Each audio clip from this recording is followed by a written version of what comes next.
Okay, so imagine this. The very act of looking at something changes what you're looking at. That's not just philosophy, it's physics. And today, we're diving into how quantum mechanics reveals that our expectations and identities might be shaping our reality in ways we don't even realize. Right, and it's not just about particles in a lab. This idea that observation changes the observed has implications for how we live, how we make decisions, and even how we see ourselves. It's fascinating stuff. It really is. Let's start with the double-slit experiment, because that's where this all begins. So, in the 1920s, physicists discovered something mind-blowing. When electrons are fired through two slits and no one observes them, they behave like waves, creating an interference pattern. But the moment someone observes which slit the electrons pass through, they collapse into particles. It's like the act of observing forces the electrons to choose a state. And what's so wild is that this isn't just some quirky quantum phenomenon. It's a principle that applies to the way we experience life. If observing changes the outcome, then who we are as observers, our beliefs, our expectations, our identities must be shaping the reality we experience. Exactly. And here's where it gets even more interesting. Neuroscience backs this up. Our brains receive about 11 million bits of sensory information every second, but we can only consciously process about 50 of them. So what happens to the rest? It gets filtered through our beliefs, our emotional states, and our identities.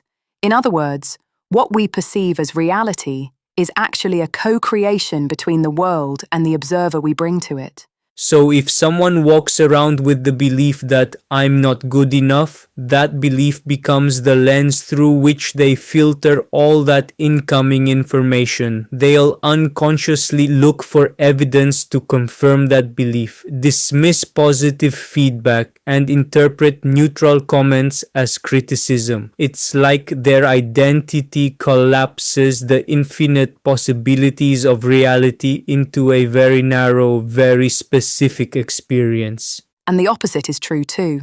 If someone believes, I'm capable and resourceful, they'll notice different opportunities, interpret challenges as solvable problems, and make decisions that align with that belief. Same world, different observer, completely different reality. It's like wave function collapse, but applied to human experience. Your identity, the beliefs and assumptions you hold about yourself, collapses the infinite field of possible interpretations into the specific reality you experience and act within. And that's where this idea of acting from state, not toward it, becomes so powerful. Most people think, if I achieve the result, then I'll feel like someone who succeeds. But the quantum model, and even psychological research, suggests the opposite. You have to first become the identity, and then the results follow. And it's not just about slapping on some positive thinking, right? It's not about pretending to be someone you're not. It's about genuinely inhabiting the perspective of the person you want to become. When you act from that internal state, you make different micro decisions, notice different opportunities, and create different interactions. So instead of saying, I need to get better at confidence so I can feel confident, you ask yourself, who would I be right now if I were already confident? And then you act from that place. It's such a subtle shift, but it changes everything. It's like every decision, every word you speak, every choice you make is a moment of measurement. It's the collapse point where your identity meets action. That's when the infinite field of who you could be narrows down to who you actually are in that moment. And the beauty of it is that every moment is an opportunity to choose your collapse point, to decide which version of yourself is going to observe this situation, and therefore, which version of reality is going to emerge from it. So, the person who enters a tough conversation as someone who never gets taken seriously, and the person who enters it as someone who communicates with grounded clarity are not just having different experiences of the same conversation, they're in completely different realities.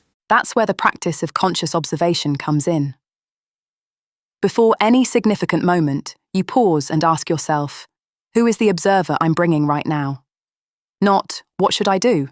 Or, what do I want? But who is observing? Because everything downstream, how you perceive the situation, how you interpret it, how you respond, and ultimately the outcome, is shaped by the answer to that question. It's like calibrating the instrument of perception. When you do that, the experiment changes. It's such a profound shift, isn't it, to realize that you were never just watching your life unfold, you were always determining it. And it's such a hopeful realization too, because if your identity is the lens through which reality is shaped, then you have the power to change that lens. You're not stuck with the one you've been using. Exactly. You can consciously choose to align your internal state with the identity that creates the outcomes you want. And then you act from that state, not toward it. It's like the mantra, the version of you who expects limitation collapses a reality of scarcity. The version of you who holds possibility open collapses a reality of expansion. Identity isn't a mirror of the world, it's the lens that shapes it. And it all starts with that one simple question. Who is the observer entering this moment? It's such a small question, but it has such big implications, because the answer determines everything that follows. So before your next interaction or decision, just pause. Ask yourself that question. Consciously shift your internal state to align with the identity you want to embody, and then act from that state. Not toward it, from it. That's the key. And that's how you stop just watching your life and start determining it.